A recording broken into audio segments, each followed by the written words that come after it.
Hello there. I am so glad that y'all are here tonight. I am I am so excited about tonight's show. This is somebody that I do not know. This is somebody that is very nice. And I just really can't say enough good things about him. His name is Joe Cara. And he is I was in a bind this morning because I did not have a show. And I had a show, but then all of a sudden I didn't. It's okay. But he is the host of the Insane Asylum podcast and of Inane. Oh my word. I have all these notes. Utterly Inane Productions. And I am just flabbergasted that somebody is this nice. And when I said, I need a guest, said, I will come in. And I had such respect and such appreciation. And then I was having some technical problems. Now that seems to be fixed, so I can stop being so uptight. And most of y'all know I'm really not that person. So thank you for being patient as I have a minor freak out. But I'm really excited because I know that he is kind of a legend. His podcast is award winning, literally. And, it's the 2020 WPA award winning podcast. And they investigate the unexplained and interview others who are into that also. Kind of exactly what I do. But I think that this is going to be fun because he's in a different region from me. A lot of y'all know him from Paracons as well as from his shows. And let's just bring him in. So, hi, Hi, how are you? I'm doing better now. It's been one of those days. Hasn't it though? I think the energy is just very weird. So I had people coming to my door, and that doesn't happen. And the same people came to my door 3 different times. Really? And yeah, they did. First, they sent the man up to the door. Then he came back with a woman. And then they came to the door again and did this little, the happy little tappity tap, tap, tap, like it's somebody. And my dogs went off, thank goodness, on that one. And I went to the door and said, "You're going to just have to go."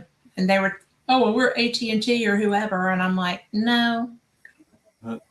Yeah, they don't like coming to my doors. People. Well, it stays real I quiet hurt their around feelings. Here. I have pulled many tricks on those solicitors.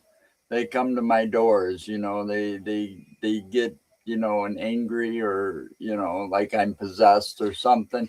I'll do anything to drive them away to the point where they will refuse to come back. That's a riot. I was pretty close to that, but mainly, I thought it was my husband because of the tap. So I opened the door because my dogs are going crazy like they do when their dad gets home and stuff. So I opened the door, and to his credit, the man did not back up. And I was like, "Get off my porch. And this is the third time you've been at my door. Get off my property." And he was like, "Oh, well, I said, "Don't give me a sales pitch. I don't do sales pitches." But it was really trippy dippy because he didn't move until I went to open my door again. I've got a 90 something pound Aussie golden mix in there. And then he left. So. Yeah, nobody's afraid of my dog. Well, I've got a small version of that too. I've got a purebred Siberian Husky, and she's really? White. So she's very people friendly. Yes. So, but I had a white Spitz mix. If it's a stranger, she won't let them in the house unless she approves. Yes. So. What's her name? Joy, Timber Joy. She looks like Mine was Willow. She looks like a timber wolf. So, you know, Oh, when we got her about 9 years ago, her name was Joy, and I'm like, I like Timber Joy better because she kind of looks like a timber wolf, a white timber wolf. that's perfect. So, but Well, Willow nobody. was Willow when we got her, so but So I've she had the raised curly tail. I've raised Siberian Huskies pretty much all my life. So, Really? and they're a very unique breed. So, yeah, because they're so kid friendly. You know, they're like babysitters. I've had those dogs. My lab was that dog, and it was very cool. You know, and excuse me. I love Absolutely. Huskies. I love everything about Huskies. You know, they got their own little personality and stuff that, you know, they get so vocal, and it's not like Mhm. barking, like normal barking. They'll howl and stuff, and I love it, you know. Well, it's so unique to the species. Their voices are, Yeah. and it's like they can commune with each other from 10 goodness miles only away. knows how far. Yeah, 10? You can hear a husky's howl 10 miles away, just like a I wolf. didn't realize it was that far. Yep. They can hear the wolves or other huskies within 10 miles. Oh, hi puppy. Yeah. See, I get talking to her and she comes out. You can't see her, but maybe oh it won't go down that far. Well, I am a I am a dog friendly girl, so I just Yeah, I haven't the had we moved out here 2015. Oh, yeah, 2015. And that was the first time I was able to have a dog in like 10 years. oh wow. Because we were living in an apartment, and living in Yeah. apartments can't have dogs unless they're little lap dogs, and I don't like little lap dogs. They're no fun. They're Well, just ankle biters.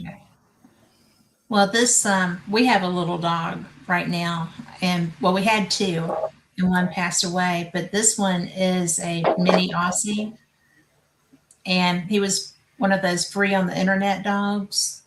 So you knew something was up with that. But he's turned out to be a really good dog. And then this great big um, golden Aussie that we have, we always rescue, including the mini Aussie. But he's a he's a really good dog. The big one is. The small one is still an ankle biter, but not just everybody. Here, So, oh my word! that was that's not Timber Joy. That's Nitro. He No, passed away about 9 years ago. I'm But so sorry. that was my first one when we got here. My niece asked me. She's like, Uncle Joel, can you take Nitro? And I says, bring him out. Yeah. I can take him. And then he died on me about a year later, you know.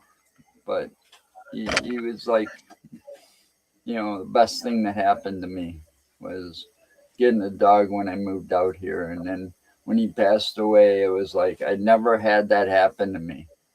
I Yeah. always had to Oh give up gosh. the dog or Yeah. something like that. So I never had one like pass away on me like that.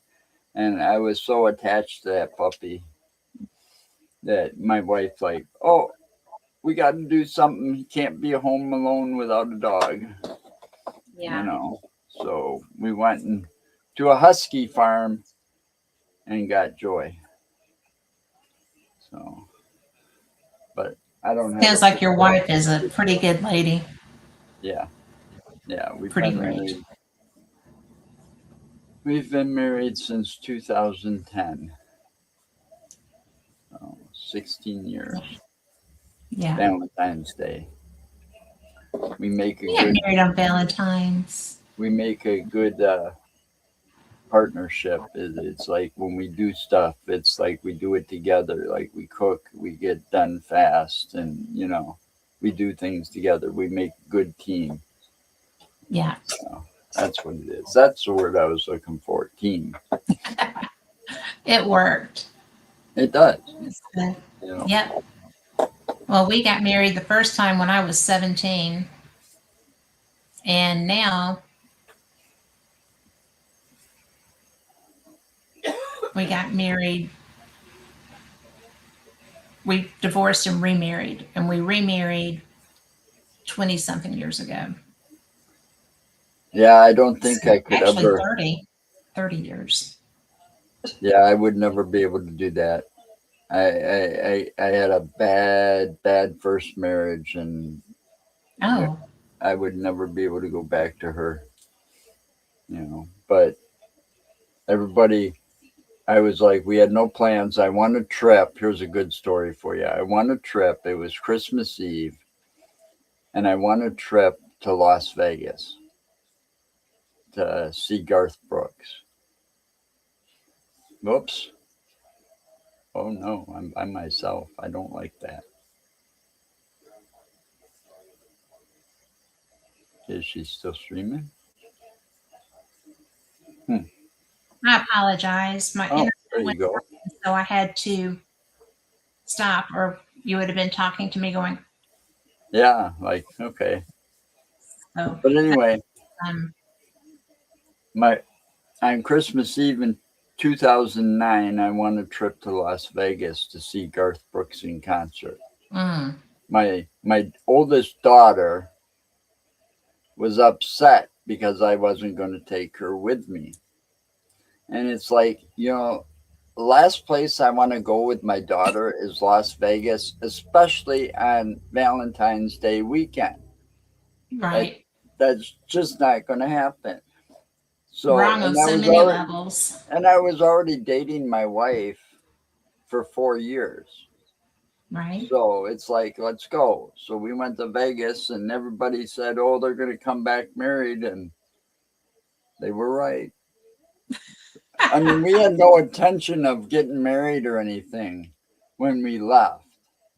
It Right. was just one night we were sitting there after, seeing all the Elvis people like passing out, like, here, come to this chapel or this chapel or this chapel. And it's like, we just decided, oh, well, it's a lot cheaper than Madison, coming back to Wisconsin, buying the license and stuff. So we did it. I love that. And been married ever since. But I also made the joke that, I'm in a lawsuit with Las Vegas, They say what happens in Vegas stays in Vegas. Not true. She came back with me. Oh my goodness. And yet she lets you get away She with didn't that. like that It's one at hilarious. first, but she laughed. She's got a good sense of humor. So Well, fortunately, um, fortunately or unfortunately, we've known each other since I was 18, oh, and we were married before and got divorced and then remarried. I've known people like And that. and it was much better. It was good both times, except I wasn't mature enough yet. And so the next time around was absolutely perfect. So, and he puts up with my weird interests and travel bug that I get. He does not like to travel except to Vegas. He's a Oh, poker player. well, And into Cherokee, North Carolina. He likes to go there for poker tournaments too. But he's I pretty would good. do that if I was still able to travel that much. Yeah. I used to go into poker tournaments. They used to have, like, in Madison, one of the radio stations used to sponsor poker tournaments, and they'd be once a week at a bar or whatever, Right. like a different bar every week, but and you wouldn't win money or anything. You would win prizes like a radio station would give away, like T-shirts, concert tickets, stuff like that.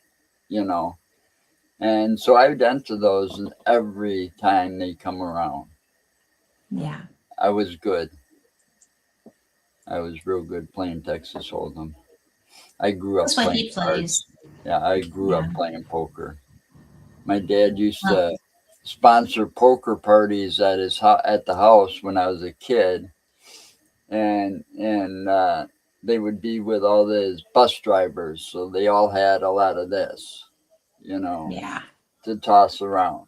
Half of them would be, half of them would get drunk or be drinking, and I'd be sitting there drinking my Mountain Dew and raking it in because I'd be able to, pay more attention than they would, Hmm. to the cards. And I Well, got you really have to good be at able it. to do that. I got really good at it after a while. So, Well, so far he won. He won a big tournament in Tunica, Mississippi, and then he won a big tournament in North Carolina. well, And the Tunica one paid for all the kids' vehicles and college. wow. See, And then, yeah, it was. it must And be nice then, to get the money from those. well, I mean, that was unexpected. And he was a wreck because he was up there by himself. And so he had to walk out to leave, and he had security walk out with him. But same thing in North Carolina. But it's really he's really good because he's a chess player, Mm. and so and he was a chess player from an early age. So So it his takes a analytic lot of skills, concentration and focus, and he's carried that over with him. yeah, And and then I learning to mean it's a read good people. background. Well, he's better at reading cards, better at remembering what cards came through. But obviously, he's good at reading people to a degree too, because Because you have he to. can, If you're going to yeah, you play can get that poker, bluff you or, have to be able to read people, mhm, because you got to tell if they're bluffing. People have yeah, got tells when they're like telling a lie or whatever. You can tell when somebody's lying, if you know the person well enough. And it doesn't take that much to learn that little trick of reading people. yeah, You know, I was a security guard for a long time before I became disabled in '95, and a lot of that from security is kind of transferred over in doing what I do today. As a hobby, the paranormal stuff. A right. lot of that kind of you know so I think that, and I used to drive cab, so all of that stuff I learned how to read people very good. I Yeah. knew who would tip big, I knew who would, you just you tend to know after a while. It's like a gift, you know Well, you mentioned the paranormal, and I was just curious, do you do residentials at all? not anymore because I'm by myself. Right, me too. Well, did Yeah, it, when you were doing them, did you find that those people skills transferred into being able to interact and read the homeowners or location owners yeah, and yeah, being able to, yeah. It because we did have what, two or three different times where we did like private, or mhm, and you could tell when somebody was like, how can I say this, like just like giving me a crock to get 15 minutes of fame, right, you know and then you could tell the people, I had this one young couple, and it was the first time I did a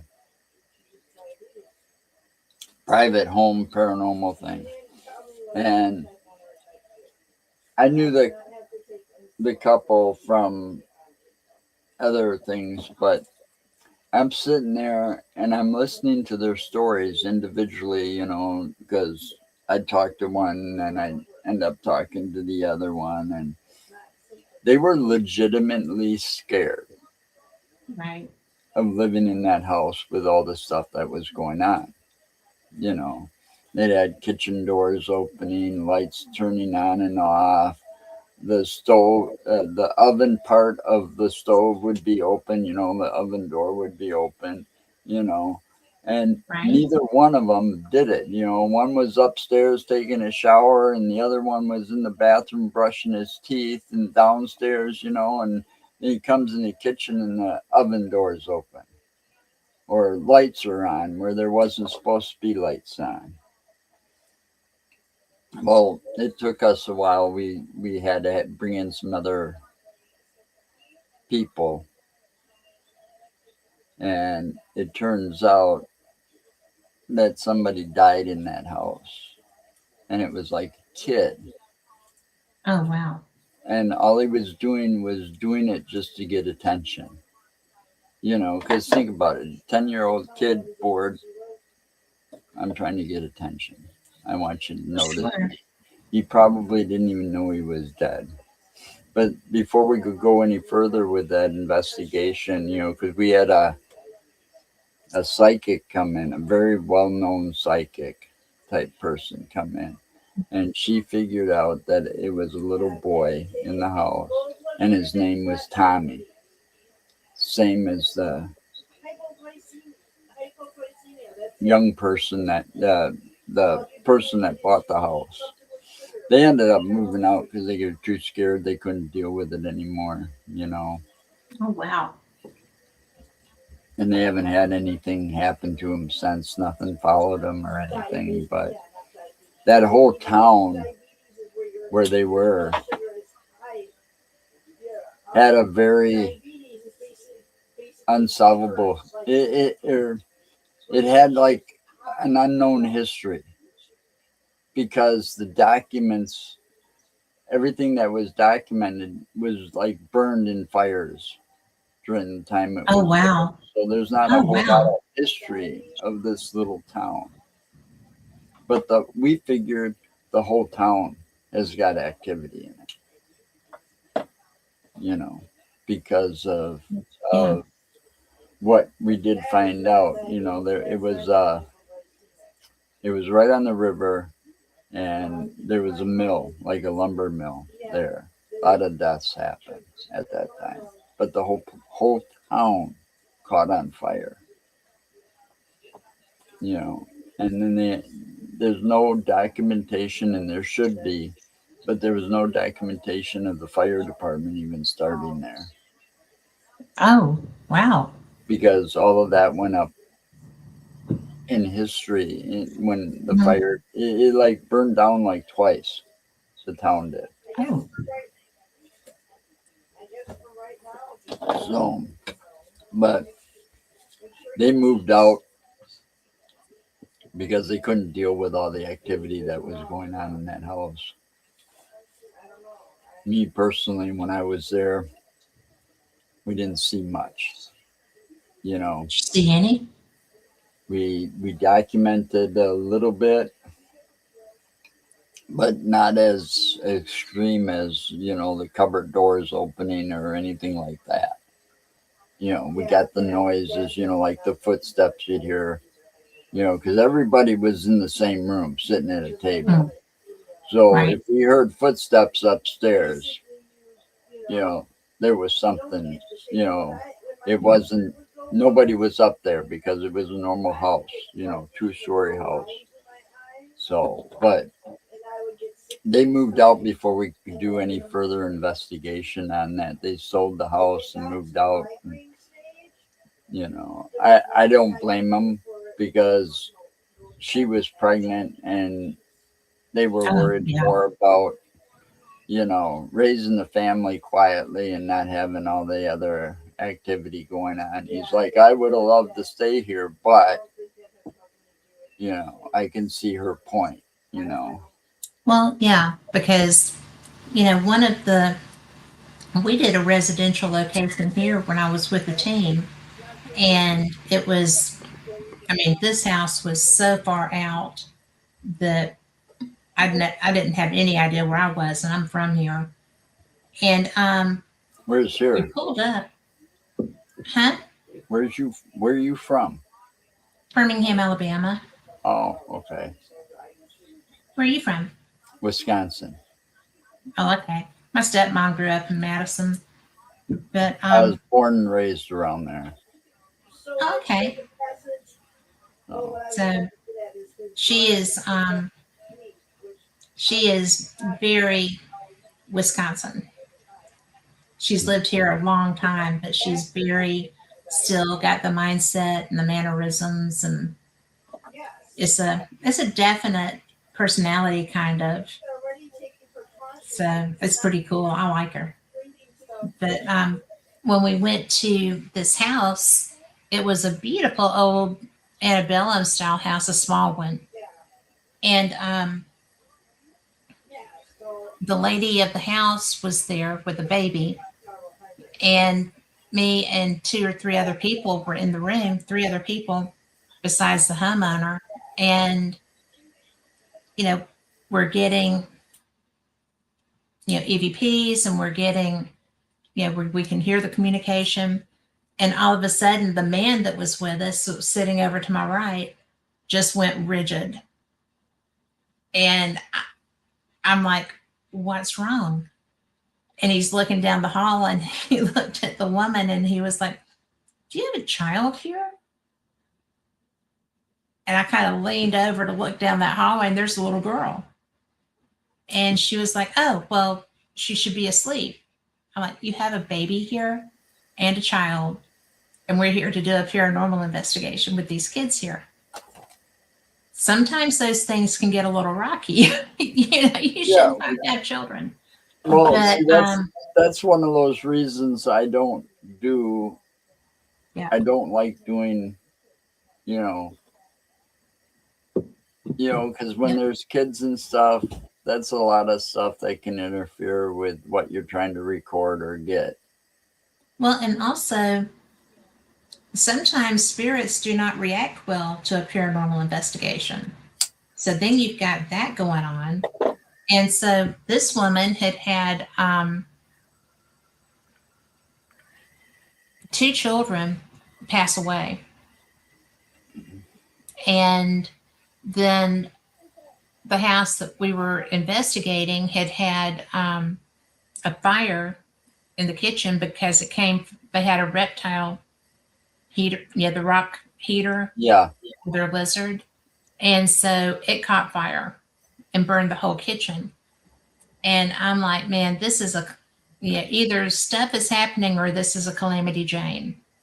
And Calamity Janes often have a paranormal influence on that. So sometimes, though, things like that happen. Mm-hmm. And see, I got a lot of beliefs, and one thing I believe in strongly is karma. Absolutely. And if somebody's got enough bad karma, they're going to have a lot of bad luck. Yeah. And well, I'm a firm believer in karma too. So I don't have any doubt. That's why I tell people I'm a vampire. I'm going to live forever because I'm going to live long enough to see everybody get bit in the ass by karma that deserves it, Yeah. I'm going to be here for freaking ever. That's right. And there's nothing wrong with that. No. But it's really odd though, because that was the first time that I had investigated where there was a child. And I was just kind of like, that's one of the reasons I'm not with that group anymore, because you ask questions, But you need to not I just don't feel like that's a healthy environment for a Nope. child Nope. because if things go awry, you've got a whole different problem. Right. And even if they don't go awry, then there's nightmare things that can happen Yep. sometimes. Oh yeah, it can be So, traumatic on a kid. I mean, you yeah, know, I've seen it be traumatic for grown-ups. some of the littlest things can trigger nightmares for kids, you Yeah, know. I mean, yeah, I did things a little different. You know, when I was raising my kids, my brother and I are kind of sadistic, you know, when it comes to Halloween. We love Halloween more now that we're adults than we did as kids, you know. yeah. Deck out the garage in a haunted house type thing. And the idea was anybody that came to the house, we scare the hell out of them, right? Good thing. All right. So, but my kids grew up early, you know, when they got that age and they wanted to stay up and watch a horror movie, I let them. Mhm. But I also explained to them, look, this is just a movie. It's all fake. There's nothing real about this movie, Right. you know, and never had any issues.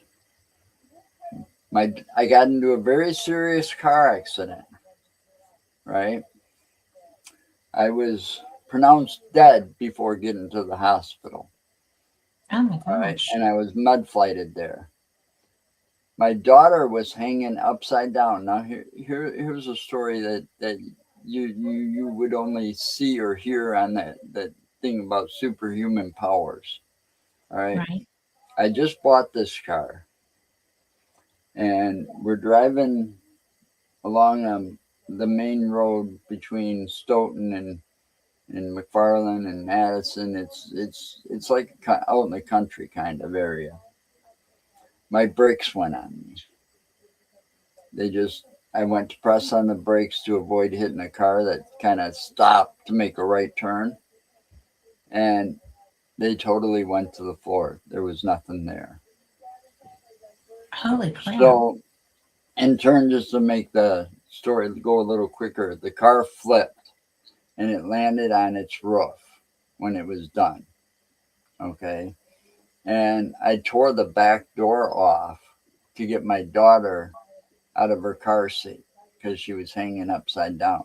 She came out of it without a scrape or a bruise. The car seat saved her life. The car seat, well, that was had to be thrown away, you know, but it did its job. It saved her life, Right. you know. But she had nightmares forever about that accident. And she was only like 3 or 4 at the time, or she was actually 2 at the time. She's like, Daddy went away in an Audi truck, and you know, no, I went away in the helicopter. But Right.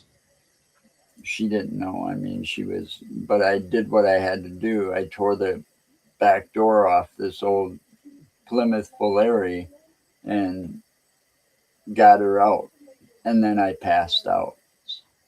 You know, this was from a witness that was like 2 cars behind me. She saw me do this, and and she's like was surprised that I could do any of it because I was like she couldn't even recognize who I was, and she actually knew me. She didn't know that at the time, but she like saw all the blood on my face and didn't recognize me, and I was surprised I was able to walk and do that too because after I was at the hospital, they were digging gravel and glass out of my legs for like 2 or 3 hours. You know, I couldn't walk. My brother literally had to lift me into the bathroom for almost a week, Wow. you know, just so I could go to the bathroom. That's how bad off I was. But that, you know, I survived a lot of shit over the years. And that's another reason I say I'm a vampire. I'm going to live forever because a lot of this shit should have killed me. Yeah. You know, that accident years later in 94, December 4th, 1994, I was diagnosed with AML leukemia. It was Okay. so far gone, and my white blood cell count was so high that they said there was nothing they could do for me. They said, you know, we can't even start treatments because if we started treatments, they'd kill you. Well, I flatlined like about 5 or 6 times during this time in the emergency room. They had to bring me back, and I had an out of body experience during that time. I saw my mom out in the waiting room. Well, first I saw myself laying on the thing and them trying to bring me back, but I saw my mom. She had heart problems, so when this all this leukemia stuff hit, she had an episode out in the waiting room, and they had to give her a shot to bring her back. And when they brought me back from that time, I looked at my brother and I said, "Is my mom okay?" Because my brother, my stepfather, and my dad were all in the room with me, you know. And my brother's like, "How do you know about mom?" You know, and my stepfather said, "Oh, she's, give me a minute." He said, "She's fine. She'll be fine." You know, but that was always the question. It's like, how do you know? You know, but I never believed in any of this paranormal stuff until that day. Really? You know, because I didn't believe in life after death or the out of body experience thing or anything until that day happened. You know, How old were you? in 95, Mm-hmm. 28, 29, maybe. I'm 59 now. Still a baby. I'm 64. but but it's did you believe in it because you were out of body seeing your mom? Was that your moment? Yeah, that was like my moment. I mean, you know, my mom,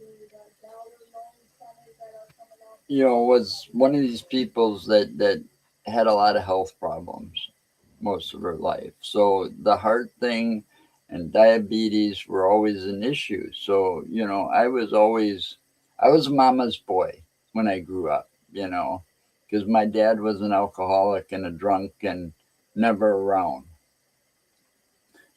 but my mom was like my best friend. And yeah, the first thing I came to, it's like, how's mom doing, And it's like, how do you know? It's like, I know, you know. But yeah, that strange stuff happens when you get that close to death. Yeah.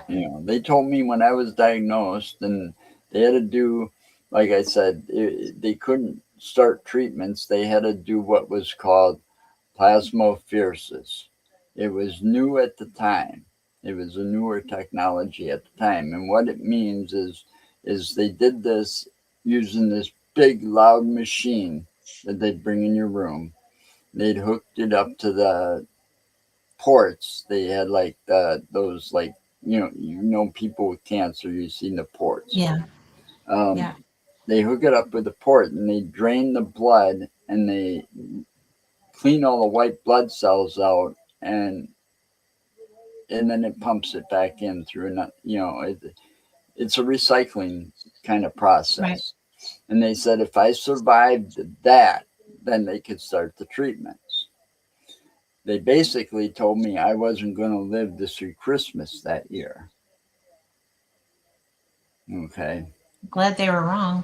And then when they got past, I survived the plasmapheresis, whole thing, which was like a couple weeks.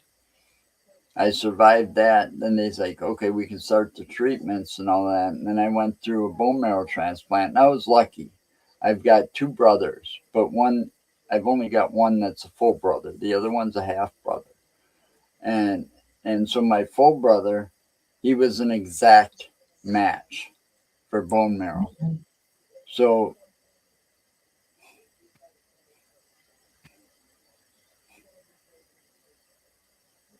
he saved my life.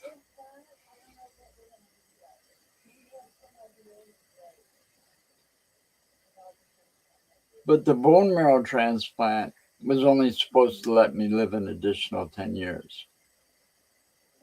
That would have put me around 45, you know. Right. So here I am going to be turning 60. So for me, that's a miracle.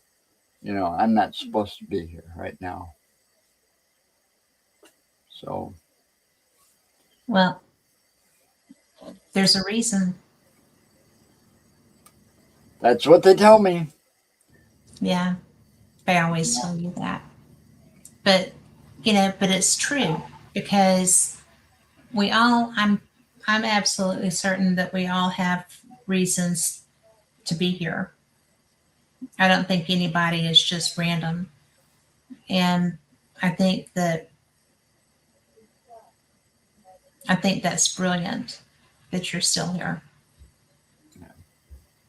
So, I've been doing we started the podcast, and it wasn't Insane Asylum when it started. Um, but we started it by talking anything that was on our mind because of how fucked up the world is. Didn't go so well. Okay. Pissed a lot of people off. Got no subscribers. So we changed to the paranormal, and I've been having a blast. I have Yeah. more fun doing this. I mean, I went to Michigan, and yes, I'm a cancer survivor, and I support the legalization of marijuana in whatever state you live in. But I have to go out of state to get it from a dispensary. Okay. Really? Yeah, because it's not legal here in Wisconsin. You know. Here either. But I go to Michigan, and I go up to the northern peninsula to get over because it's only about a 3 hour drive that way. Going the other way takes longer because I got to go through Chicago and Indiana and up. Okay, so I go there, and I go to this dispensary, and oh, by the way, my truck, we got an old police interceptor, 2019 police interceptor Ford Explorer. Okay, so it's black and white. Okay, but we've got it decked out with vinyl. My wife did all this vinyl stuff, and I got custom magnets made. So it's kind of like a Ghostbusters truck, but it's all I've seen the original. pictures of it. Yeah. Okay. So this woman comes running out of the dispensary because it's like a drive up thing. You can't go inside the building, but only the workers can. She comes running out. She says, I'm a big fan of yours. I watch you all the time. And it's like, wow, I had to go to Michigan How cool is that, though? Exactly. So, that wouldn't have happened if we were still like pissing people off, and where you can talk, the paranormal is a big subject, and there's no experts in it because you can't be an expert in any of it because it's No. all theories, you Yeah. know? So it's right up my alley. But yeah, that was the coolest experience I had. I mean, I have people recognizing me because, I got a custom leather vest and I wear the cowboy hat and stuff, Yeah. because it's just a little too hot for that. Yes. You know, The rocking hat. they sit there and they recognize me, and I love it. My wife, it gets a little, come on, we got to get going. But I get sitting around talking to them. It's like, you know, telling me their stories of whatever's haunted or, their experiences. And I think it's fun, you know. It is fun. I mean, that's my whole reason to go to conventions, Oh, yeah. even if I'm not doing a booth or whatever, I still love to be there so that I can talk to You make the people. connections. Yes, and And that's people want to important when you tell. do a podcast. Yes, and I, it's I'm just, also I'm sorry. no, I you're used not. to have a Don't partner in there. apologize. I used to have a partner doing the podcast with me, and he hated going to these things with me. I love them. Well, look, I make I love so them. many connections. I'm sitting out there outside at the one hotel in Chicago every year with a group of people, and we're all just swapping stories. I You do know, that in Gettysburg when I can go. I haven't gone the last 2 years because of, well, I've got a daughter-in-law getting chemo right now, and she was just found out she was pregnant last year, and now I have grandkids sports, so we have um, it's just it's a lot of fun, but I love getting to get. I mean, I drive because I carry stuff with me. And my husband's like, "You're not driving 14 hours to go to a con." I'm like, "But I'm going to Gettysburg." So last time he didn't want me to drive because it was too far. So I had him ship all my stuff up there. And, you know, that kind of broke up that. yeah, I don't Yeah. drive. My wife does all the driving. I can drive if I want to, but Yeah. Well, David won't go because I somebody can't has to use stay with the dogs. I can't use my see. That's about the best I can use that hand. See, I can't Yeah. straighten it out. I had a stroke about a year ago, and I haven't healed. No, You're doing it's like pretty good. second stroke I had. So in three Um, years. well, I think you're doing great then. Well, it goes to my theory. I'm a vampire. I'm going to live forever. And I started that back when I had the leukemia, because leukemia is a blood cancer. Yeah. So you think about it, and I used to do security. So I was always working third shift. I'd wake up when the sun was going down, and I'd go to Yeah. sleep about the time the sun was coming up. So and then of course I eat all my beef steak, beef meat, rare, bloody rare. So it's like, yeah, so it just kind of, Just roll with that. yep, Oops. My thing came loose. yep. So I rolled with that, and it's like it's that, and then the other one And so was, I am going to have to, something's not working here. Can you say something? yeah, I can say a There lot. we go. So it's either that I'm a vampire, I'm gonna live forever, or my favorite one, my mom. Before she passed away, she never drove, so I'd have to chauffeur around every now and then. One day, just out of the blue, she looked at me and she's like, "Anybody ever tell you you look like Charles Manson?" And it's like, "Thanks a lot, Mom."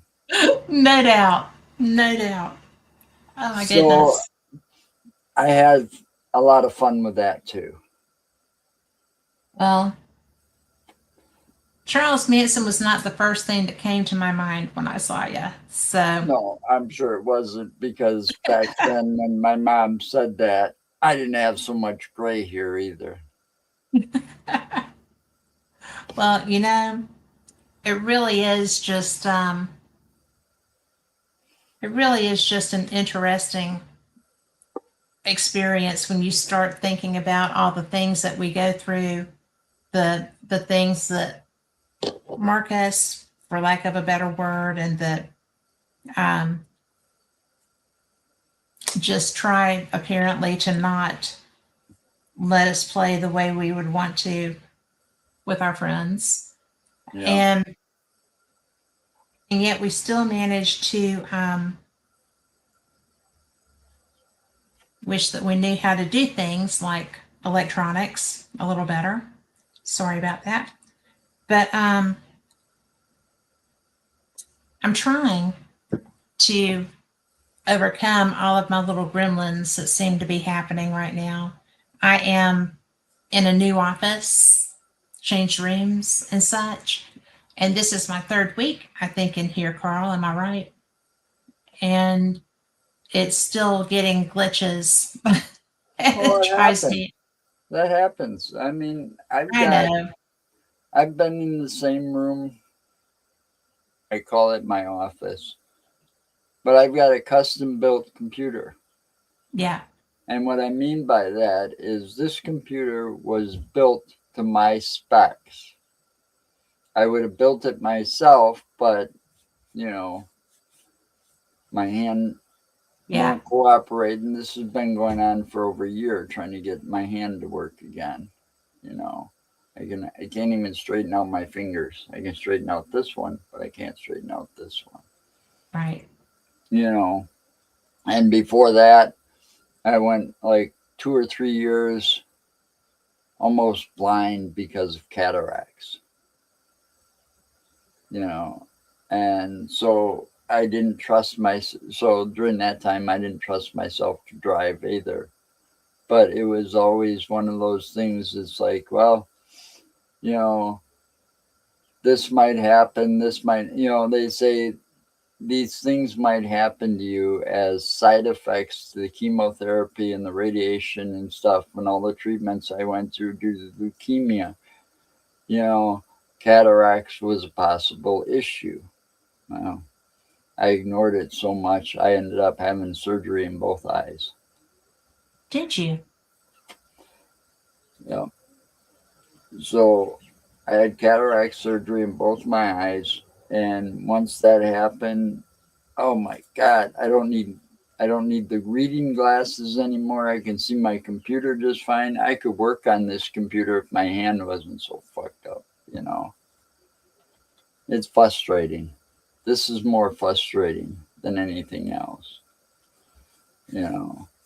I Well, used to be able to type really fast, because I was one of them ones that grew up in the time where we it was mandatory to take typing classes. And my me teacher had too. mine was one of these old ladies with blue hair, and she'd walk around with a ruler. And if your palms or something started resting on wherever, she'd come around, smack your hands with that ruler. Yeah. That is so funny because I had a dad that insisted that I take typing. And I was just like, why? I mean, why? And it was the best thing I ever did. And like, I graduated from high school in 1980, and we had a whole business curriculum, business math, business law, Yep. typing, and that Yep. type of thing. So he had me take all of that. And It's one it of the was best pretty things you probably interesting. ever did, though. You know, It I mean, if was. you think about it, back when you and I went to school back in the 80s, because I graduated in 85, okay, from high school. So high school wasn't that much different for you and me. You know, those things, we had no idea computers were going to take over, because they weren't even available in the homes yet. No. You could the best computer I think it was that you can get. I had in 84 or 85. I got was a Texas Instruments 99 4A. It was all built into the keyboard. I actually still Yeah. have one in its box. But that computer, I learned how to type, and it's like, oh my God, those typing classes came in handy because of the stuff I build my website fast. I can do this, but now it's frustrating because I can't. I got a hen peck. The Yeah. one-handed thing. But I never thought it'd become, you know. But now it's like, yeah, typing was. I'm glad I took all 4 years. And it was required. You know. Yeah. Well, I will never regret having that class. Nope, me neither. Now, I will tell you that taking Latin was the biggest bunch of hooey on the planet, bar none. I didn't like those So, foreign languages either. well, Latin is the problem is that Latin's a dead language. Mm, So nobody speaks it. And, it was just one of those things that all it was good for was grammar. right, right. And my Latin teacher thought that that was the most important thing that anyone could ever take in their entire life. Mm-mm. And we had a lot of clashes because I did not agree with her. So there was that. Yeah, I clashed with a teacher. They didn't like me. They were teaching algebra. Yeah. And you have to show your work. Oh yeah. You know, and I thought that was a pain in the ass. I did not generally Okay. show my work, which is why I was a really bad. It was my worst grade I ever had in my life. So I clashed with the algebra teacher several times, and you got to show your work. And I says, why? I says it doesn't. I says I can do it faster and get done faster and do it all in my head. Yeah. No, you can't do it in your head. You're cheating somehow. No, I was just a math whiz. Yeah. I they ended up sending me to be tested because of all the issues I had with some of my teachers. Yeah. And it's like I come up with the same answer as you, right? My answers are right, aren't they? Yeah, but you don't show in your work, so it's an F. And I get pissed. I had very little control over my temper in high school, and I lashed out at the teachers, and they had me went and got tested, and they wanted to put me in advanced classes and stuff because my IQ was higher than most of the students there, the average student. And it's like, Right.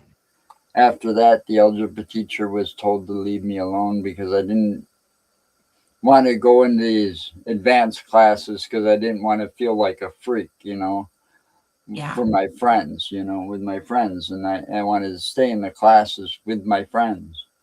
And so the algebra teacher had to leave me alone and stop harassing me about doing my work after that. But it took almost 2 years to get to that point. That's crazy, isn't it? Yeah, it is. I mean, I may seem, like I'm not that bright to most people, when I talk and stuff, because it's where I'm raised and where I was brought up, and I smoke a lot of pot and all that shit, right? But I found over the years I had to dumb myself down in order to deal with some of these people Yeah. that I deal with on a daily basis, and so it's like habit for me. But when it comes to a computer and computers and programming and stuff like that, there's nothing about a computer I can't fix. You know, I'm like a computer genius. Well, I'm not a computer repair genius, but I am a computer operator genius. And that sounds like a weird thing to be glad that you have. But I mean, I'm great with software once Well, I get a chance to play with it. but the thing is, a lot of people our age and up refuse to learn, you Yeah. know. And I think that's a great thing. You know software good enough where, hey, software is just as important as hardware. Well, I will say that probably Carl is much more adventurous with hardware than I am. And a lot of people are. But the programs that I like, it's just like, oh, well, so if, A equals B, A plus B equals C, and it's going to always be that way. The only Hmm. thing that I've ever had problems with is Adobe Photoshop because it's like they just try to make that complicated. Yeah, I don't like anything Adobe, but I have to use it. Oh. Yeah, I just don't understand why it's like with the paranormal. All the devices, all of the applications, all of the stuff. I love stuff, but it's not the be all and the end all when you're trying to figure it out because if you have gifts as well, I like documenting what I'm feeling Hmm. and getting because it's easier if you have some like if you're doing a residential. If you're doing a residential, then they want to see what you have. So if you can catch evidence, then they're going to be they're going to be validated, and B, they're going to be grieving on that, right? Unless it trips them out. But most of them are going to be grieving on that because they will feel like finally somebody can show what I am, what I'm seeing or what I'm What I'm hearing, or experiencing, yeah, going through. so I like that aspect of it. But I'm an EVP girl. I love EVPs. And sometimes those are hard to prove that's you. I Well, feel like you really need something else with that. but you can't always go to a location and get something to happen, Yeah, and true. I agree with you too. You got to be able to trust your body, Yeah, you know, like you go into a location and it feels haunted or it feels like something's there or presence is there and you feel that or you feel like you're being watched, those kind of things should be documented, yes, you know, because they're legit too. Because you don't just walk into a place and all of a sudden your hair crawls up on your hands, arms for nothing. yeah, It, you got to take a little common sense into it, and use those feelings and those instincts that you have. They're built in to protect you and try you to trust them. yeah, You have those abilities for a reason. You got to be able to trust them and acknowledge that they're there. yes. You know. And it's so funny because people seem to discredit just the awareness factor. Like I don't see well, as a rule, I don't see spirit, right? I have, but I don't normally. It has to be really wanting to be seen and really trying to show me for me to get there. But what I what I do have is an awareness when there is something around me, and I'm pretty good at tuning into that because that is something that's been innate in humans from the time that we were created because you're prey. I mean, we are prey if we're out in the woods somewhere or, if you're in a haunted environment, it translates there also. I had an experience once, like some really weird shit happened. Uh, we went to a school. I don't know if you ever heard of it. It's called Farrar School. It's in Yes. Maxwell, Iowa. Yeah, Maxwell, Iowa. Anyway, we went to this school, and we all get there, and I'm drive up, and you know, my wife and I get out of the car, get our equipment, and I start walking up, and I walk past the, in the door. You know, I had to immediately, almost immediately, walk back outside for a while because I started feeling sick, Oh, right? So I went out to the car, I sat there for a minute, and then took I have a cross that I usually have hanging from the mirror, you know, and I put that around my neck and I went back in and nothing after that. But the funny story is my partner at the time decided he was going to provoke the spirits that were there. Okay. All of our equipment was fairly new. Okay.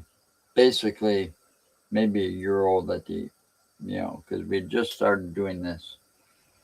So all the batteries were brand new, fully charged and stuff. Nothing would work for him. He couldn't even get in his laptop. He was locked out. oh, wow.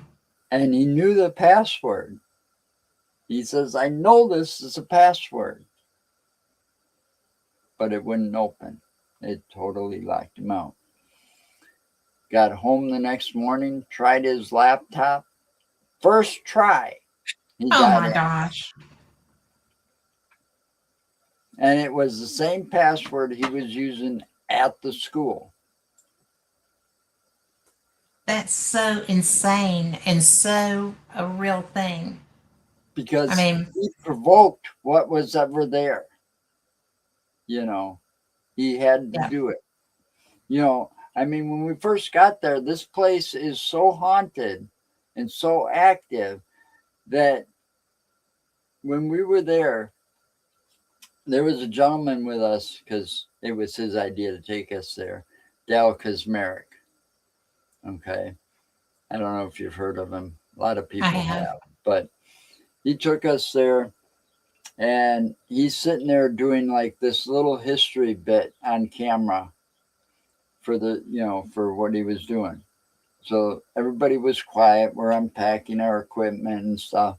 And I'm up high looking down at the gymnasium where he was standing, and behind him there was like, one of them rubber balls that you play like dodgeball with, Yeah.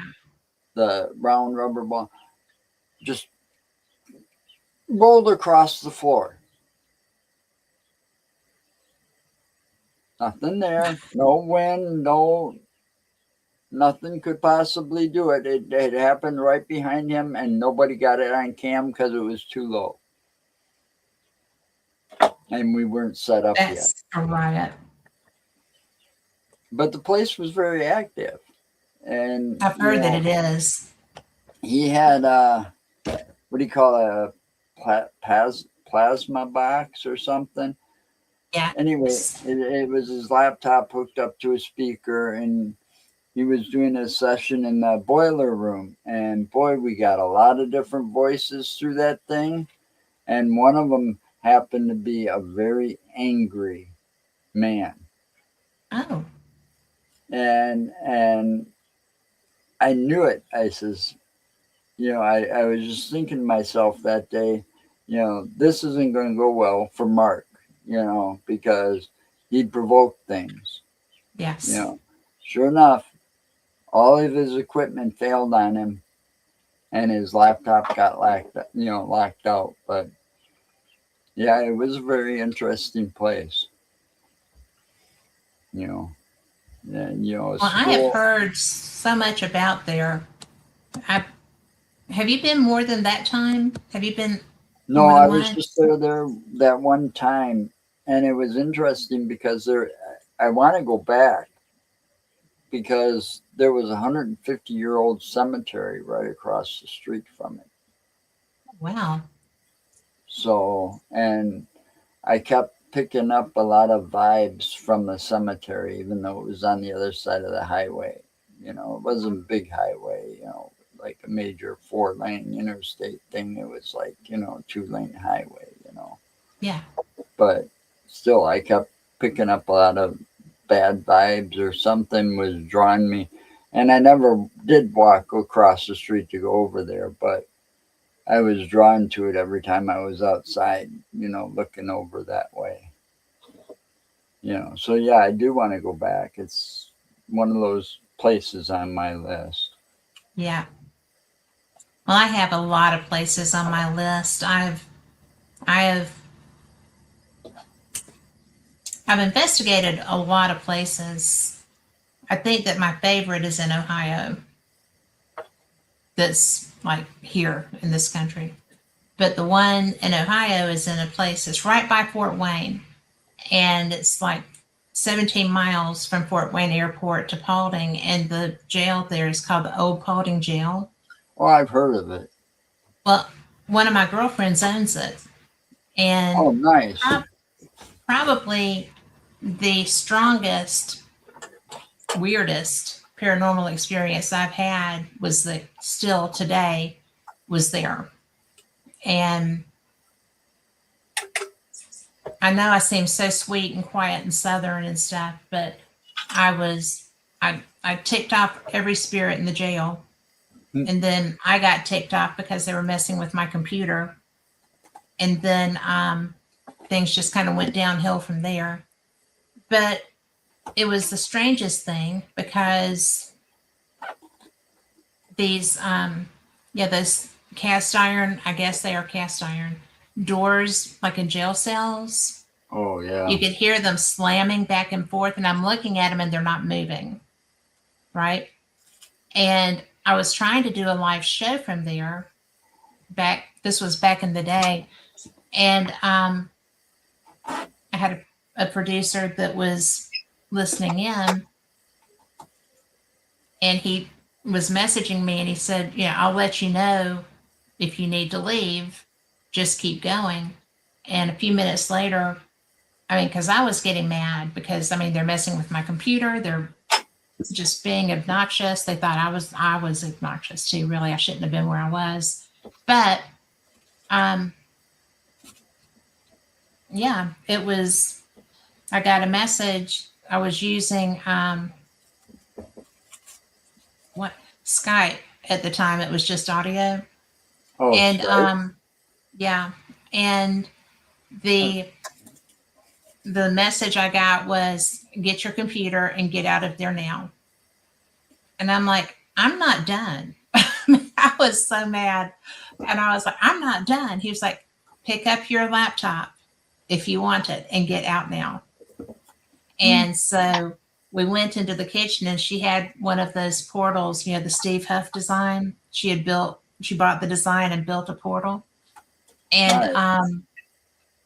So that's the best tool I have ever seen in all my years as a paranormal investigator. And I don't care what your opinion is of Steve Huff, that portal is outstanding and intricate. Is you would probably have no problem putting it together. I would have a difficult time with it, but my husband could do it. But anyway, so we went into her kitchen of the jail and used that portal and communicated. I mean, because she communicates with the spirits all the time, but because it's her jail. But Mhm.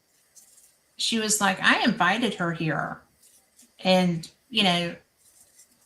explained why I was there. That we were trying to get information out about the jail, and because now it's been on TV, it's on the map, people know about it. But to this day, and I will always swear that that's the most interesting and kind of weird sometimes place I've ever investigated. And I stayed there when I go because, she lives out of town. So she comes and stays at the jail when That's she's one of doing those research. things. That's one of those things I haven't had the pleasure of investigating yet. A jail. Well, well, I would meet people there to go investigate there. It is because, yeah, the first time I was there, I had such a really radical experience. That's the strongest I've Well, ever seen spirit. when I first started this, Joliet Prison was in Never been there. shambles. Was kind of like in shambles and not safe. So it was Yeah. closed at the time. A lot of flooding going on. Now that it's been repaired, I haven't been down there except outside of it, take pictures and stuff, but I Yeah. haven't been part of a tour yet. The only one I've been to was, it wasn't even a prison, it was just a local jail in a small town. It's where they kept Ed Gein before transferring him to Madison, where he died. Wow. So, yeah, we were. I went. I went to Plainsfield to kind of like take a look at all the spots where Ed, you know, his grave site to where his home used to be, because the townspeople burned that down, to the hardware store that he killed the woman in, and you know.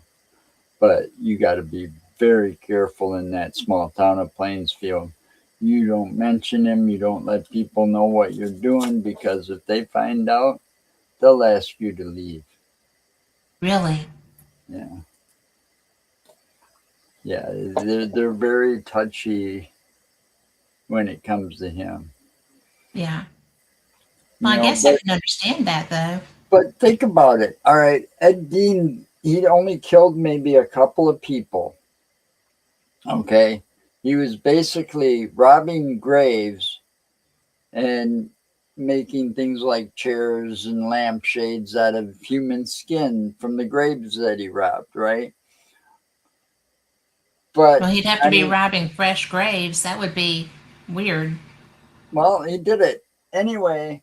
They sat there and created all kinds of movies based on him. Silence of the Lambs, heck, Yeah. Hannibal the Cannibal was based somewhat on him. I Uh, did not know that. Leatherface from Texas Chainsaw Massacre was based on him.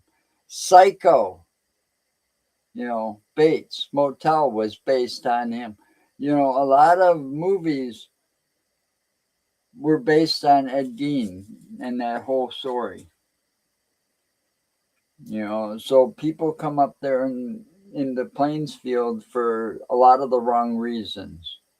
Yeah, I could see that. And That's weird. community don't like that. I wouldn't So like that either. So when we were up there, we were, besides my vehicle standing out, uh, we were just very quiet, taking pictures and talking amongst ourselves. We didn't interact with any of the community because we didn't want to piss anybody off, you Yeah. know.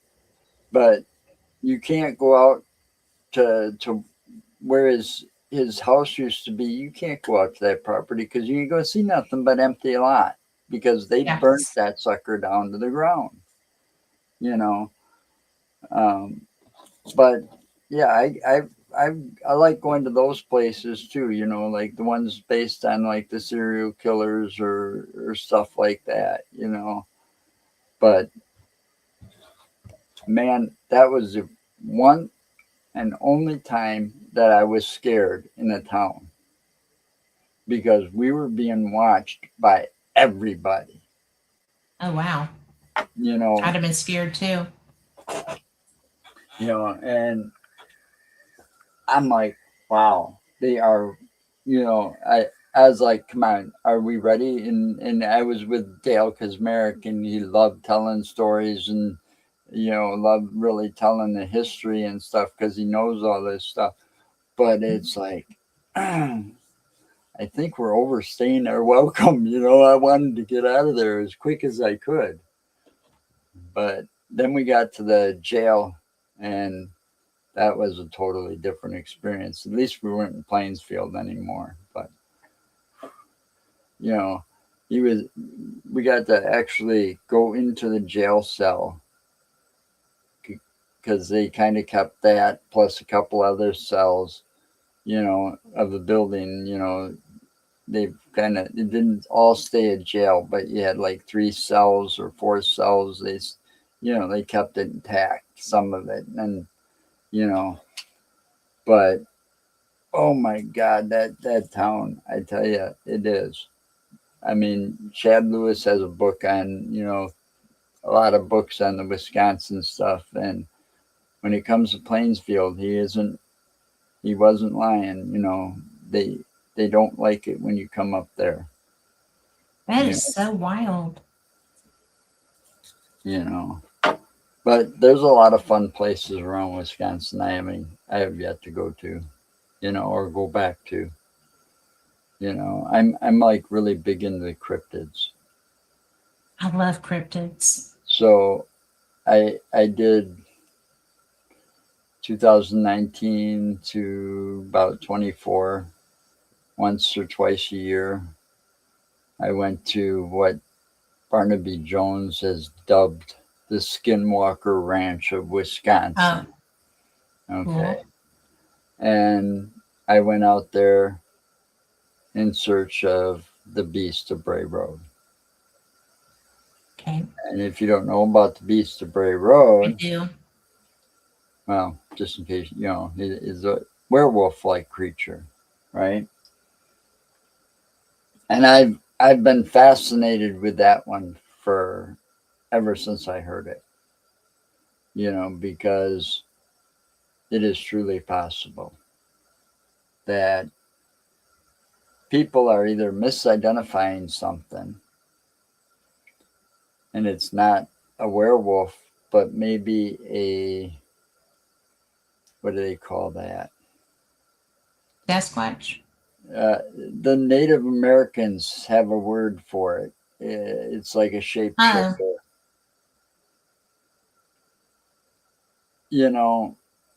Yeah. Anyway, it's like a Native American thing where, about a shapeshifter. And I believe that might be what people are seeing, is something like that. Or misidentifying, because the first witness account of this was she was driving down this road, Bray Road. Bray Road is about 2.5 miles long, and it's out in the country, middle of nowhere. You got woods on both sides, but there's no street lights at all. So at night, it's very, very dark. Okay. Mind can play tricks with you. Yeah. And so I can't do it too well because the way the camera is positioned, but she said something was eating roadkill on the side of the road, and it kind of like, did that thing and stood up, and it had glowing red eyes. Well, if you hit the headlights into a canine thing, well, they shine red or green usually. Okay. That explains that. But, if you're driving down that road by yourself at night, the mind can play tricks. Yeah. So it could be because Wisconsin is full of coyotes and wolves. We've got them both. And then there's the theory of the dire wolf. Yeah. Didn't really go extinct. But there's other theories where our gray wolves, or whatever you want to call the wolves that are indigenous to Wisconsin, may have crossbreeded with the dire wolf back in the day. It's possible for, within that same species of wolves to interbreed. Okay. But I don't know. People are seeing something out there, and something's happening, and it's unexplainable. I can't explain it. I can't explain the stories. I've seen some of the pictures from the trail cams from that property, and there's a lot more than just the Beast of Bray Road going on there. Well, when you're looking at the video images, I mean, I always think that probably the only thing that could be misidentified as, well, a skinwalker, not so much, that wouldn't be a bear, but other animals could be bear-ish. You know, if you had a young or a rabid bear that had lost weight, dropped Right, weight, right. See, common then sense. then You that know, would be a possibility. But you know, it's very difficult if you're, you know, because as far as being able to go bipedal, there's not much.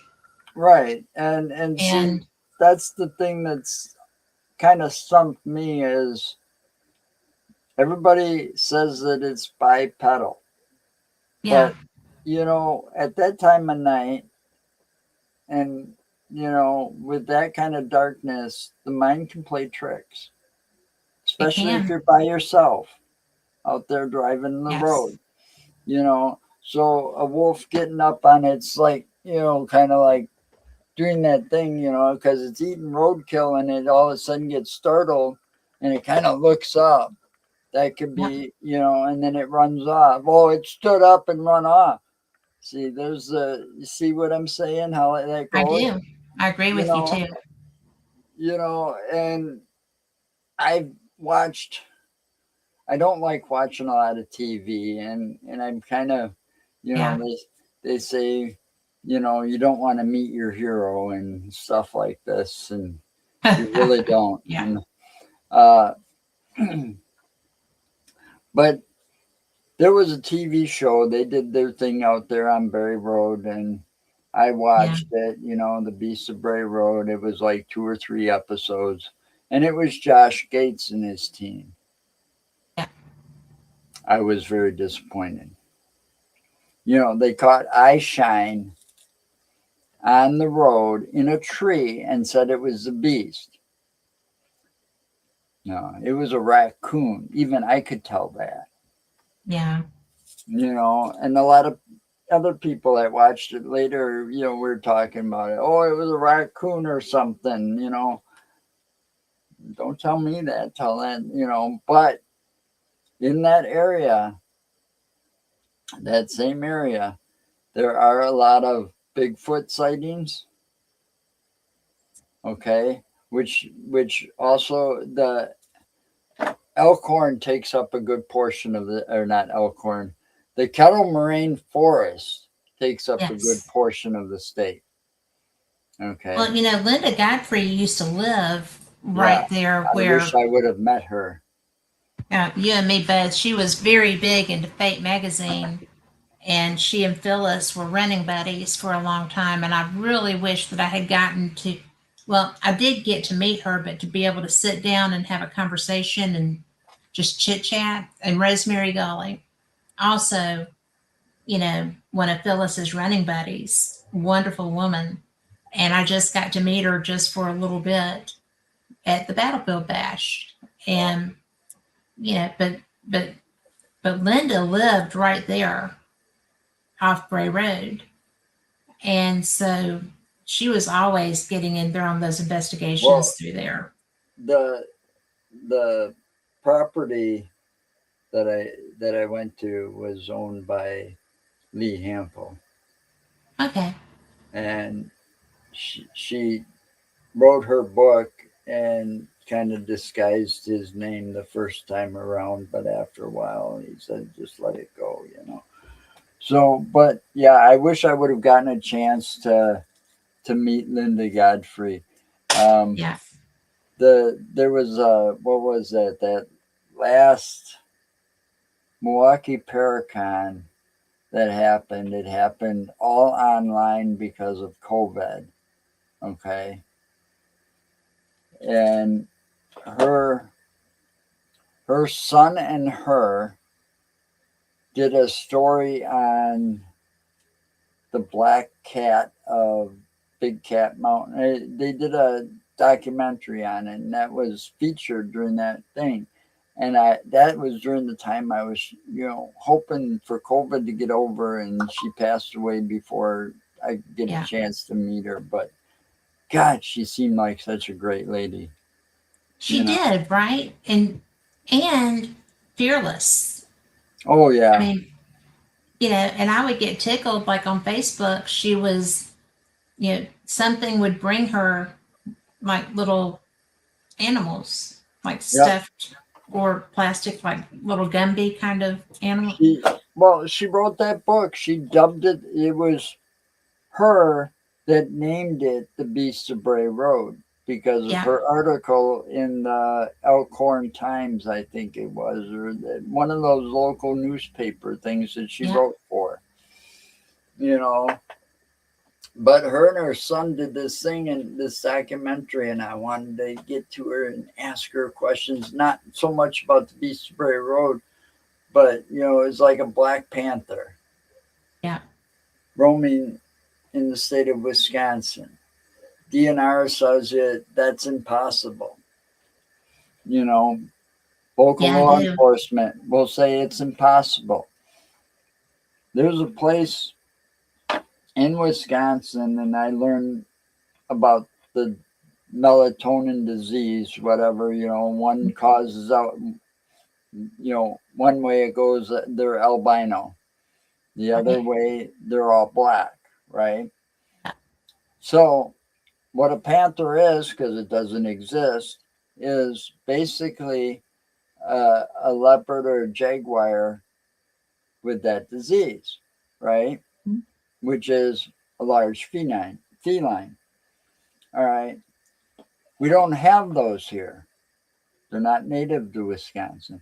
But what we do have is what's called a cougar or mountain lion, depending on which part of the Yeah. country you live in. And they say, well, they can't have that disease. Why not? It Sure they seems like can. all animals can have that disease according to the McKenzie Center. Yeah. So why not? Oh, it doesn't happen. It's impossible. No, nothing's impossible. Nothing But isn't. that's what they Well, say. So what? you cannot put an absolute on something that you don't understand anyway. Right. But I'm just saying that's what I they know. say. That's what the DNR says and our government says. But Linda Godfrey and her son believed it was possible that a black mountain lion, all black, could happen. Yeah. Again, then it would be called a leopard. Because if you look at a leopard, a black leopard, and you look real close, or, you look at a black panther real close, what they are, you can see the stripes or the spots in them. Yes, you can. Especially a You know, leopard.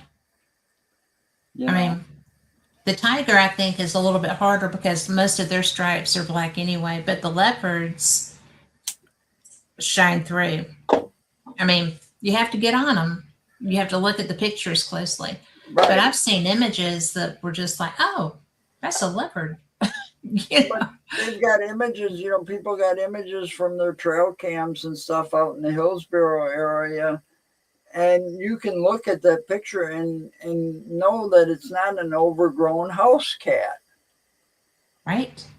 There's no way that's a house cat. And the only Unless thing, it's somebody that's very daring with their house animals.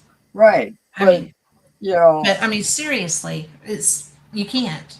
we've only got one cat that size that would be that size in the state of Wisconsin. And that would be the cougar or the mountain lion. The bobcat and the lynx are too small, Yeah. and those are the other two wild cats that are indigenous to Wisconsin. I know this because, it's my thing. I do the cryptids more. So when you do cryptids and stuff, you got to know the wildlife in the area that you're researching, Absolutely. and and I've grown up in Wisconsin and used to hunt deer and stuff like that, so I know what to watch out for.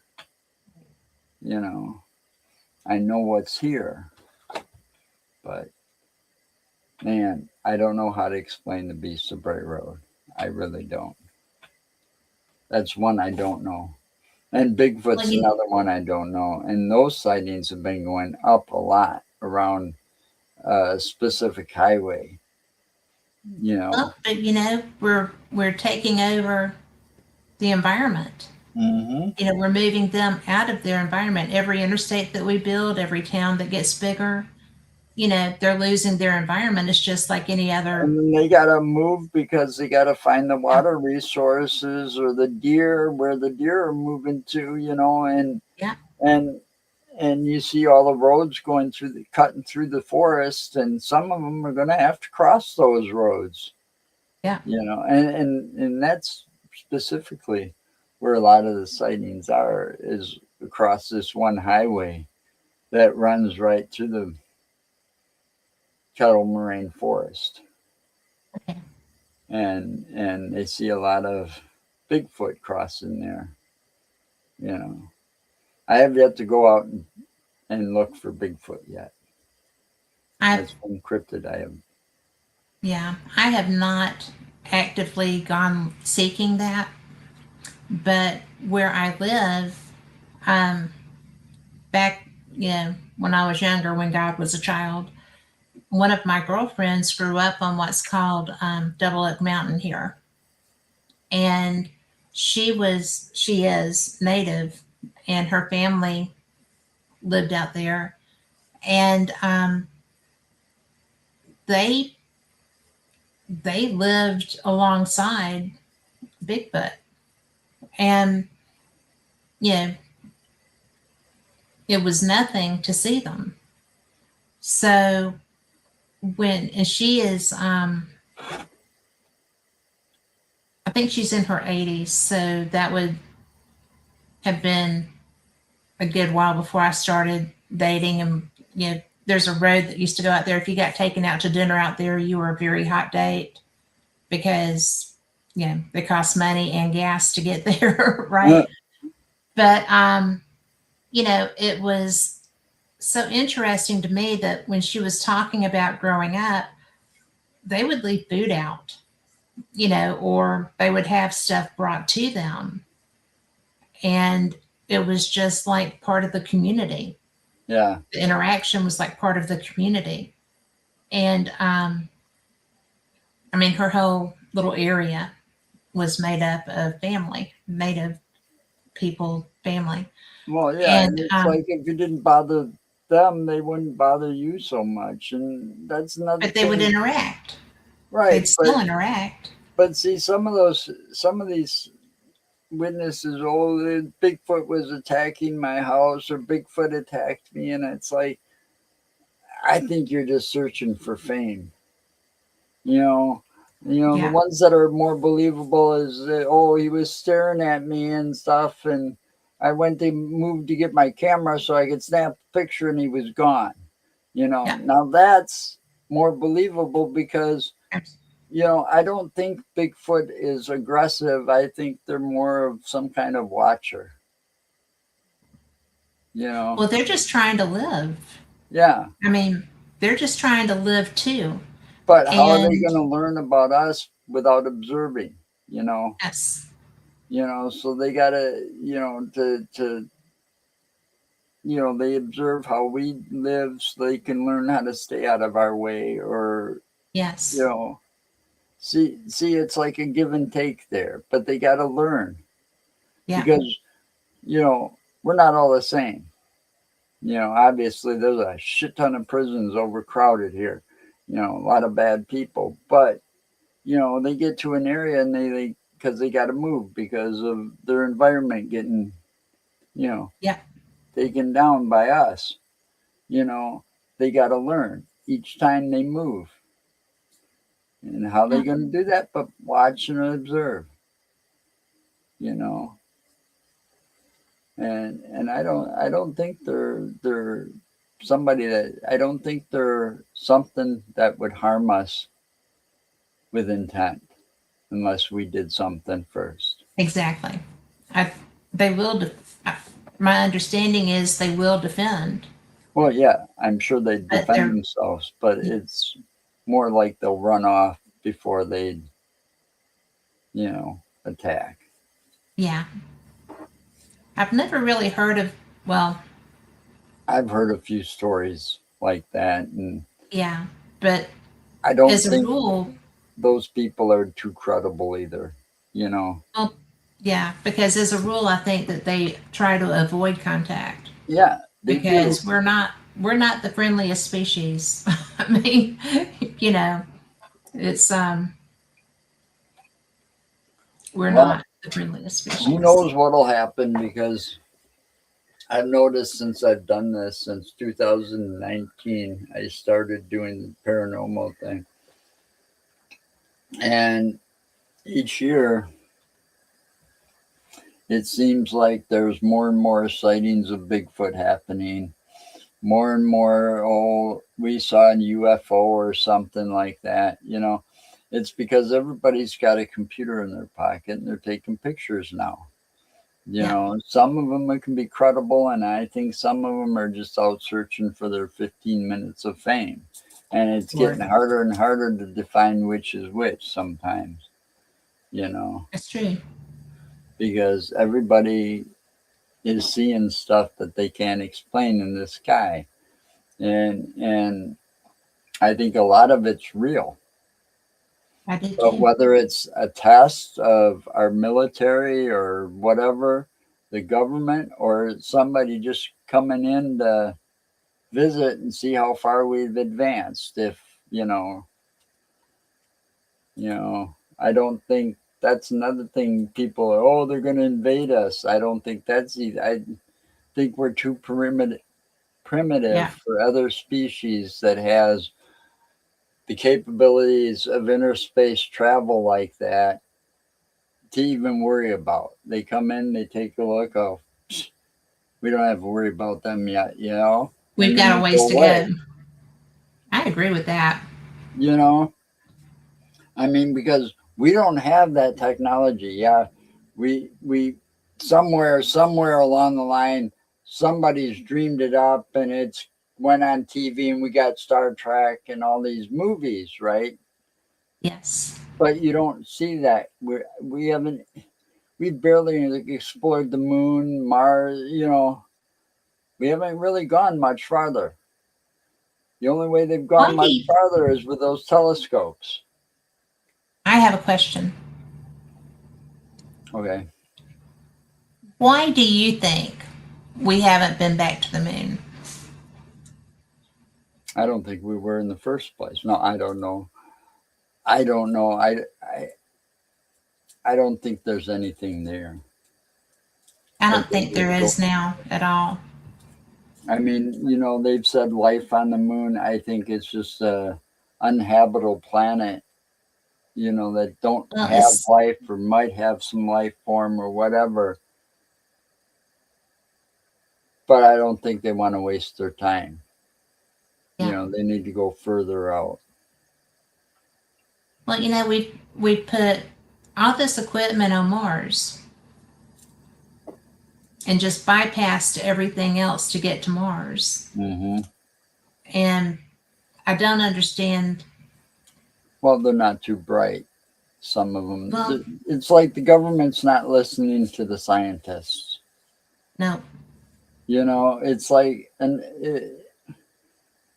I don't really want to get started with politics, but the government don't listen to the healthcare officials either. Why should they listen to the scientists? Yeah.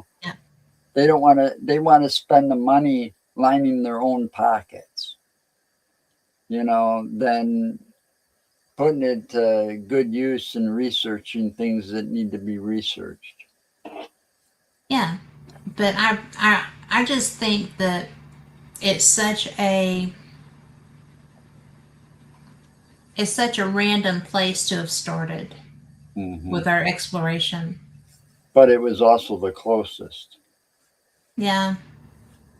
and probably this, you know, the safest. I mean, with Pluto with the rings, who knows what kind of, stuff that would cause for the interference. But, I don't know. I'm not into the planets as much as I used to be, but yeah, Yeah. they need to do it differently. And but that'll never happen because the government's always worried about lining their own pockets and not paying attention to the scientists that are involved saying, hey, we should go explore planet X out there. Yeah. You know, no, they Well, don't listen to them. I get into like when the comet was coming through. You know, I like I like contemplating what that could mean, stuff like that. I just think it's interesting because I just thought if they one of the reasons that we might not have gone back is because we found stuff that we didn't want to deal with. Yeah, that could be Just too. no, we're good here.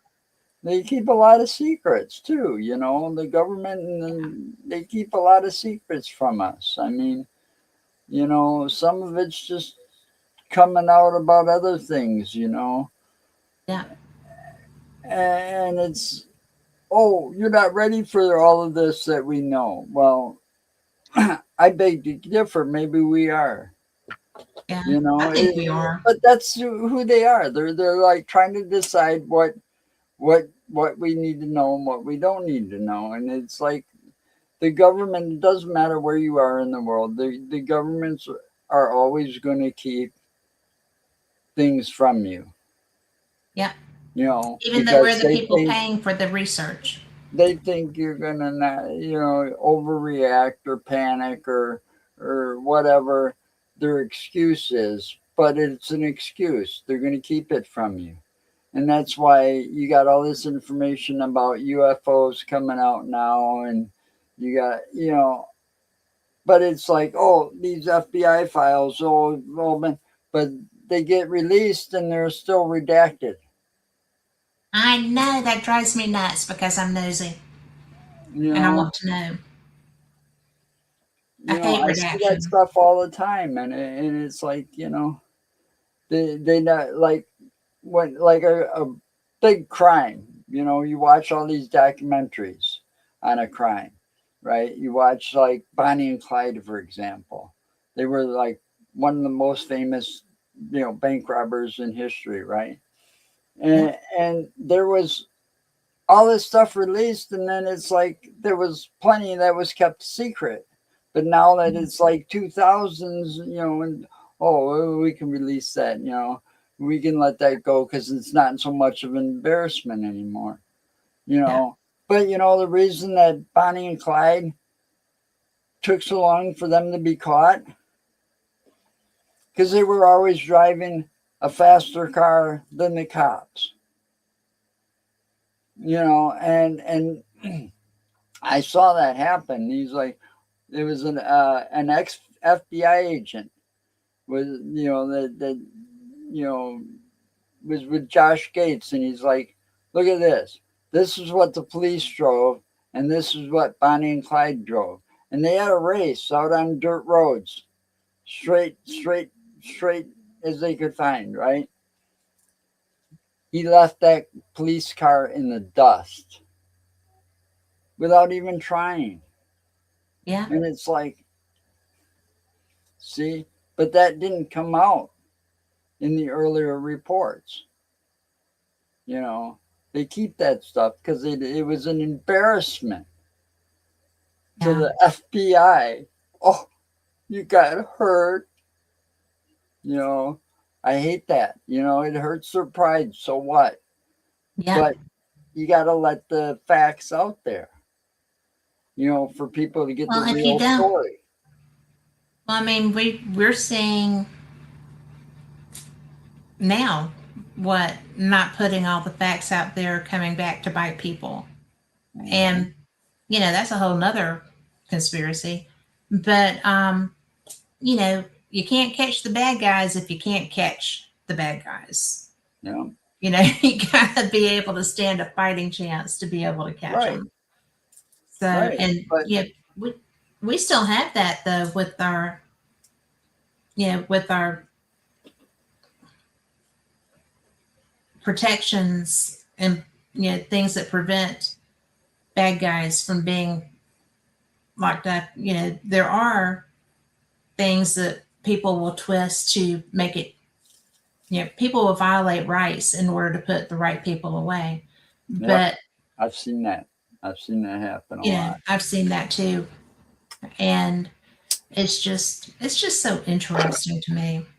But I was a paralegal. Yeah, that's my education, so I like that. Well, I took But police science for a while. it's interesting, isn't it? Yeah, I love that. I took police science for 2 years. I got an associate degree, but I was able never to become a cop because of the leukemia and car accident I got into kind of hurt. But I did the next best thing. I was a security guard for one of the largest and oldest security companies in the entire world. Wow. I was a Pinkerton. Were you really? Yep. Wow, that would be fun. Oh, where is it? Oh, That is the right here. See if we can dust it off. That's my plaque for Pinkerton. too cool. Yeah. That's so neat. So, and I still have my sergeant's badge from there because they kind of screwed me on the pay. Because, if you work so many hours at this account, so many hours at this account, because it wasn't all at the same account, they didn't have to pay overtime. So it was like one of those loopholes. So I got pissed and I got upset and I quit and I took my sergeant's badge with me. So, but I went through a lot with them. I worked for them for about 2 years, and you know, it was fun. I worked in some interesting places. Railvac. I worked at Railvac. This is a good one. This fits right in with the paranormal. I worked at Railvac. Now, Railvac, the plant, it was a packaging plant. I had been, it had been there since the 1800s. Okay. Oh, really? All right.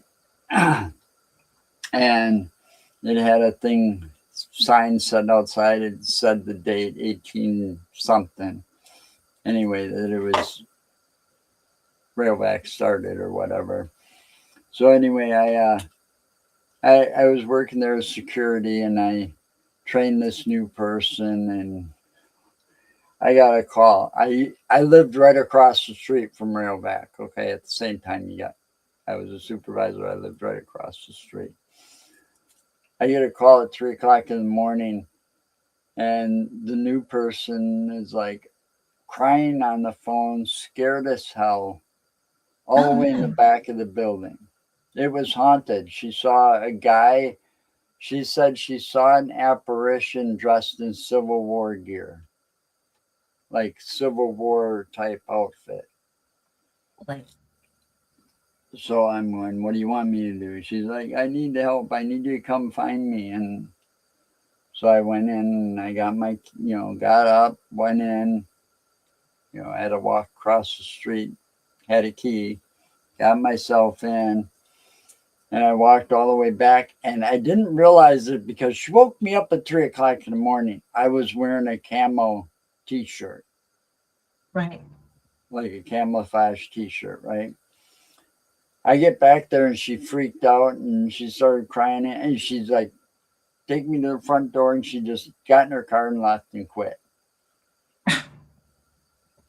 Oh my But gosh. the thing about Railvac, and I told her this too, because you gotta understand that Railvac was wide open, except the one main building was all locked up. The rest of them were wide open. So you had all kinds of wildlife and critters through there. Yeah. So, I mean, one nights that I was working there, I had a squirrel jump from the rafters onto my back. Oh, Scared the oh, living hell right out of me. no doubt. But it was, I told these people that this is possible. There's a lot of critters. There was an alleyway you had to go down, because as security you have, a key, and you gotta every hour you gotta do the round, right? So all these keys. One of these keys were in an alleyway. You had about 300-400 bats in that alleyway. Yeah. If you didn't have a flashlight, they'd all come, but shine a flashlight down there, they stayed up on the walls. But Oh, it's, they were harmless to begin with, but it's like, they were just fruit bats, yeah. harmless fruit bats, and it's like, oh, and that place was haunted though. It was very creepy at night. But I am sure. You know what? I think that is so many places without us even knowing it that are just way haunted. But we are going to have to go here just yeah, in a few minutes. We've got about 3 minutes left.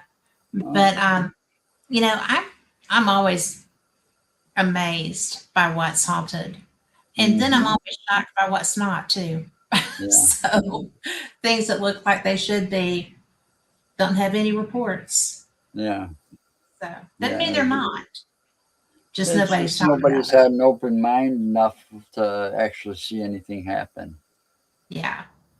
you know. But Railback, I could understand that place being haunted because it's like any other plant type things. There's injuries and, you know, stuff like that. But as far as I knew, there was nothing about that it's haunted. You know, I worked there for Railback themselves for about a year.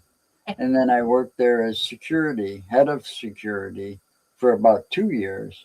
And I never had anything but critters startle the hell out of me, because you don't Right. expect them. Nothing ever turned on that wasn't supposed to turn on. Doors didn't open.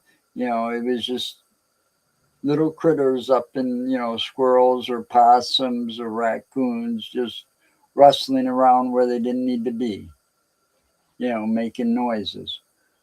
But as far as being haunted, I don't think so.